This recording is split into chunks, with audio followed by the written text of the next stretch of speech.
معرض القرآن الكريم. يهتم المعرض بتعريف الناس بكتاب الله تعالى عبر محتوى دقيق ومنظومة واسعة من التقنيات وفق أسلوب العرض المتحفي. ويحتوي المعرض على 12 قاعة تعرف بالمصحف الشريف وبعض الجوانب المتعلقة به كالترتيل والقراءات والتفسير والتدبر، إضافة إلى الحديث عن أهم التقنيات في خدمة القرآن الكريم وكيف نربي الأسرة على هدي القرآن.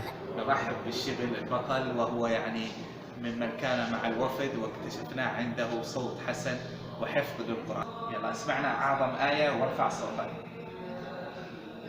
الله لا إله إلا هو الحي القيوم لا تأخذه سنة ولا نوم له ما في السماوات وما في الأرض من ذا الذي يشفع عنده إلا بإذنه يعلم ما بين أيديهم وما خلفهم ولا يحيطون بشيء من علمه إلا بما شاء وسع كرسيه السماوات والأرض ولا يؤوده حفظهما وهو العلي العظيم.